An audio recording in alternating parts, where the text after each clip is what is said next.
Chapter 1. The King's Mistake. For Sherlock Holmes, there was only one woman in the world. He did not love her because he never loved women. But after their meeting, he never forgot her. Her name was Irene Adler. One night in March, I visited my old friend at his home in Baker Street. I was married by now, so I did not often see him. "Come in, Watson," he said. "Sit down. I'm happy to see you because I've got something to show you. What do you think of this?" It arrived in the last post. It was a letter with no date, name, or address. It said, "Tonight, someone will visit you to talk about some very secret business. You have helped other important people, and you can, we hope, help us. Be in your room at 7:45 p.m. "The paper. What do you think about the paper?" asked Holmes.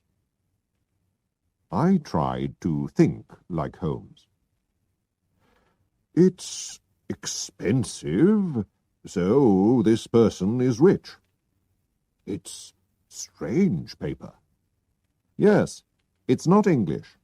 If you look at it in the light, you can see that it was made in Bohemia. And a German, I think, wrote the letter. Ah, here comes our man now." We could hear the horses in the street. "Shall I leave, Holmes?" I asked. "No, no, I need your help." "This will be interesting," my friend answered. There was a knock at the door. "Come in," called Holmes. A tall, strong man came into the room. He was wearing expensive clothes and a mask over his face. "You can call me Count von Kram. I come from Bohemia," he said. "My business is most important. Before I tell you about it, do you agree to keep it a secret?" "I do," we said together. "A very important person who belongs to a royal family has sent me to ask for your help," he went on. "I wear a mask because nobody must know who that person is. I must explain how important this business is. If you cannot help, there will be difficulty and trouble for one of the most important families in Europe, and perhaps a very big scandal. I am talking about the famous House of Ormstein, kings of Bohemia." "I know, Your Majesty," said Holmes. He quietly smoked his cigarette. The man jumped up from his chair. "What?" he cried. "How do you know who I am?" Then he pulled the mask off his face and threw it on the ground. "You are right. Why do I hide it? I am the king. I am Wilhelm von Ormstein, King of Bohemia. I came to see you myself, because I could not ask another person to tell my story. It must be a secret. You understand?" "Very well. Go on," said Holmes. He closed his eyes and listened. 5 years ago, I met a woman called Irene Adler. We... "Ah," said Holmes. "Irene Adler, born in 1850, singer, lives in London. A very beautiful woman, I hear." He looked at the king. "You and she... you loved her for a while, and then left her. But before you left her, you wrote her some letters, perhaps. And now you want to get these letters back. That's right. Did you marry her? No. If she asks you for money and shows you the letters, you can say that you didn't write them. But, Mr. Holmes, she also has my photograph. You can say that you didn't give her a photograph. We were both in the photograph. Oh, dear. That was a mistake, Your Majesty. I know. I was stupid. But I was very young. You must get the photograph back. Can you steal it from her house? I have tried 5 times. But my men couldn't find it. What can I do? Holmes laughed. This is very interesting. What does she plan to do with the photograph? Soon I am going to marry Clotilde Lothman von Saxe-Meiningen, daughter of the King of Scandinavia. You know, of course, that we are 2 of the most important royal families in Europe. Clotilde will never marry me if she learns that I have been a friend of Irene Adler. You do not know Irene Adler. She is a beautiful woman, but she can be as hard as a man. She was angry when I left her, and so she doesn't want me to marry another woman. I know that she will send this photograph to the Saxe-Meiningen family. And then there will be a terrible scandal. We must find the photograph before she sends it. I am sure that we will find it, said Holmes. You are, of course, staying in London? I will write to you to tell you what happened. And the money? The king put a large, heavy bag on the table. I must have that photograph, he said. There is £1,000 here. If you need more, you must ask at once. The money is not important. And the young woman's address? Asked Holmes. Bryony Lodge, Serpentine Avenue, St. John's Wood, London. Good night, Your Majesty, said Holmes. I hope to have some good news for you soon. The king left, and Holmes turned to me. And good night, Watson. Please come back tomorrow at 3 o'clock in the afternoon. Chapter 2. A Servant Finds Out. When I arrived the next day, Holmes was not there. So I waited in his room.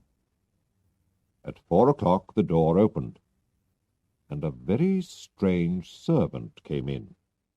He wore old, dirty clothes, and I had to look very hard before I saw that it was my old friend.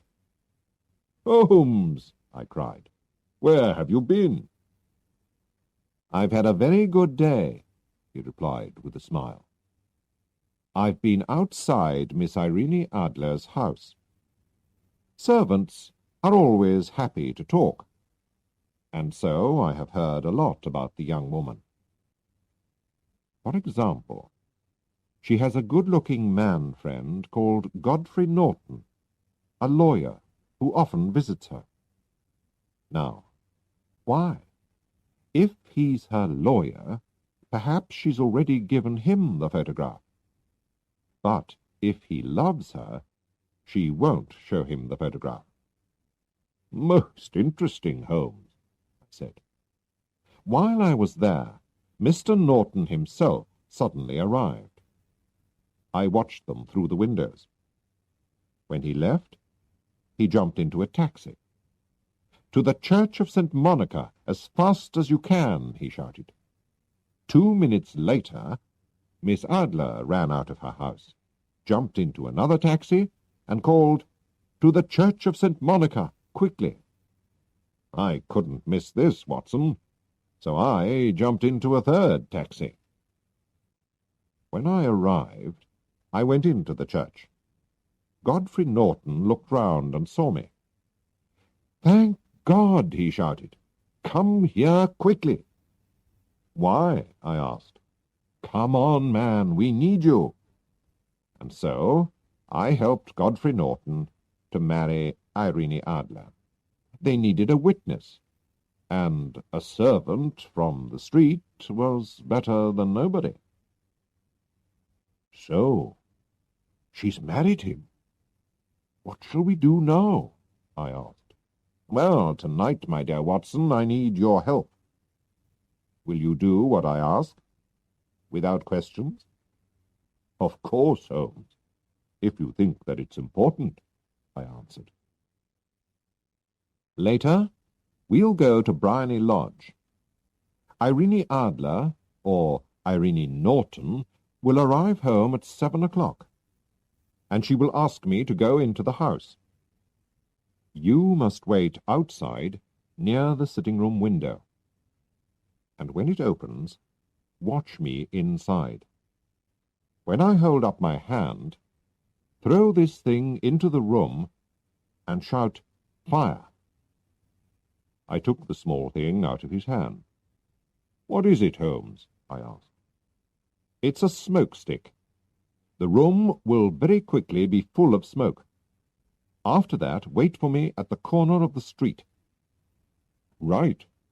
I'll do what you want," I said. Chapter 3. Fire.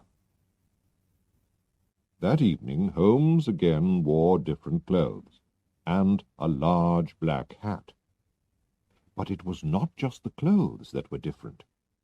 He changed his face, his hair, everything. He was a different man. We walked together to Serpentine Avenue. Outside the house there were a lot of people who were smoking, laughing, and talking. Holmes and I walked up and down in front of the house. "You see," said Holmes to me, "I think she doesn't want her new husband to see the photograph." "But where is it?" "At her bank?" "No, women like to keep important things themselves. I'm sure it's in her house." "But the king's men tried to find it," I said. "Yes, but they didn't know where to look," said Holmes. "But how will you know?" I asked. "I won't look. She'll show me. She'll have to." Just then a taxi arrived. One of the men in the street ran to open the door. Then another man pushed him. Other men were also pushing and shouting, and a fight began. Irene Norton was in the middle of it. But Sherlock Holmes ran to help her. Then suddenly he fell to the ground, with blood running down his face. Irene Norton hurried to her front door, but she looked back. "How kind of him to help me! Is the poor man hurt?" she called. "He's dead," cried some voices. "No, he's only hurt," cried others. "Bring him into the sitting-room," she said. Some people carried Holmes into the house. I waited outside the window and watched. I saw how beautiful Irene Norton was. Then Holmes put up his hand, and I threw the smoke stick into the room. Immediately the people in the street and in the house all began to shout fire very loudly. The house was full of smoke. I walked away, and 10 minutes later Holmes came to meet me. "Well done, Watson," he said. "Have you got the photograph?" I asked. "I know where it is." "She showed me," he answered. "But why did she show you?" "It's easy," he said, and laughed. "You saw all those people in the street?" I paid them to help us. It wasn't a real fight, and the blood wasn't real. When people shout fire, a woman runs to the most important thing in her house, her baby, her gold, or a photograph. Mrs. Norton ran to find her photograph, which is in a cupboard in the sitting room. I saw it, but I did not take it. Tomorrow we will go to her house with the king. We'll go very early before she gets up. The king himself can take the photograph from the cupboard, and then we'll go. While Holmes was talking, we were walking home to Baker Street. When we arrived at my friend's house, a young man hurried past us and said, "Good night, Mr. Sherlock Holmes." "I've heard that voice before," said Holmes to me. He looked down the street. But who was it? Chapter 4. A Photograph. The next day we went to Irene Norton's house with the king. An old servant opened the door. "Mr. Sherlock Holmes?" she asked, and smiled. "Yes," said my friend. He looked very surprised. "Mrs. Irene Norton and her husband left England this morning. They will never come back to this country." "What?" cried Holmes, his face white and angry. "And what about the photograph?" cried the king. We all hurried into the sitting room. Holmes ran to the cupboard and opened it. Inside was a photograph, not of Irene Adler and the king, but of the beautiful Irene alone. There was also a letter for Sherlock Holmes. We all read it together. "My dear Mr. Sherlock Holmes, you did it very well. I thought that it was a real fire, and that you were just a kind old man. But after I opened the cupboard, I began to think. I knew about the famous Sherlock Holmes. I knew your address, and I knew that the king asked you to find the photograph. So I quickly dressed as a young man and followed you home to Baker Street. I wanted to find out if you really were Sherlock Holmes. I said good night to you outside your door. My husband and I have decided to leave England. Please tell the king that I shall not show the photograph to anybody. I love my husband, and he loves me, and he is a better man than the king. But here is a different photograph, and the king can keep this photograph if he likes." "What a woman!" cried the king. "Why didn't I marry her? What a woman!" "A very, very clever woman," said Sherlock Holmes coldly. "I am sorry, Your Majesty, that this business has not finished well." "No, no," said the king. "She writes that she will never show the photograph to anybody. I need nothing more than her word. There is no danger for me now. How can I thank you, dear Mr. Holmes?" "I would like just one thing, Your Majesty." "Tell me at once what it is," said the king. "This photograph." The king looked at him in surprise. "Irene's photograph?" he cried. "But of course, it is yours."